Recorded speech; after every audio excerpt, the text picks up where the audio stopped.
สบายดีท่านผู้ฟังที่อยากเพลงมาพบกันอีกเช่นเคยกับรายการเซินเที่ยวแขวงวิจันทน์เนาะ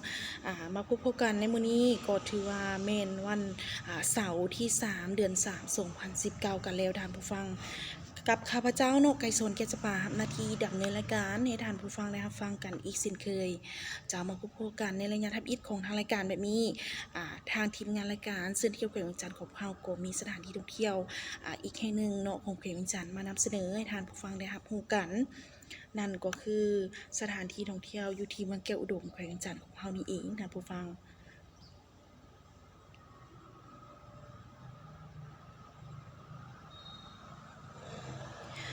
เจ้าท่านผู้ฟังที่รักเพลงสำหรับมื้อนี้เนาะเราจะมาเล่าถึงประวัติความเป็นมาของพระพุทธรูปองค์ตื้ออยู่ที่เมืองแก้วอุดมแขวงจันทน์ของเฮานี่เองเนาะท่านผู้ฟังพระพุทธรูปองค์ตื้อนี่แม่นได้โลขึ้นเป็นวัตถุโบราณที่ได้กลายเป็นมูลมรดกอันล้ำค่าของศาสตร์ทางด้านวัฒนธรรมเนาะสมัยเวียงจันทน์ใ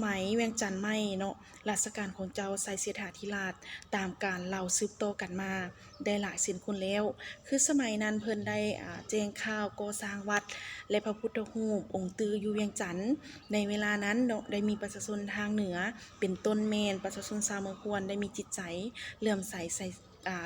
ศรัทธาเนาะที่อยากจะก่อสร้างวัดและพระพุทธรูป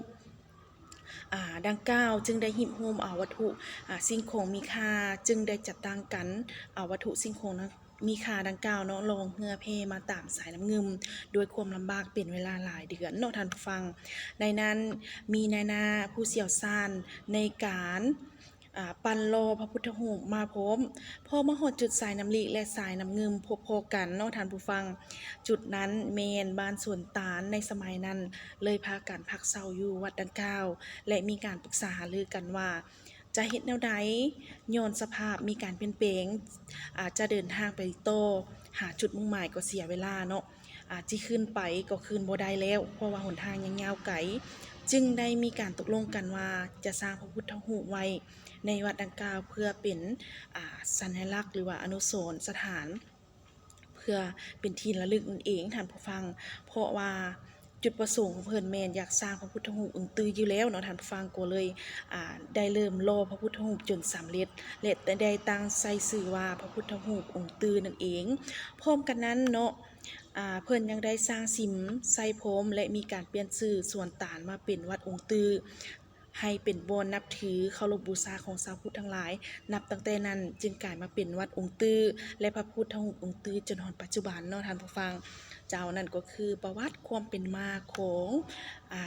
พระพุทธรูปองค์ตื้อหรือว่าวัดองค์ตื้ออยู่ที่เมืองแก้วอุดมแขวงจันทน์ของพวกเรานี่เองถ้าหากว่าท่านใดที่รับฟังแล้วเนาะเกิดความสนใจ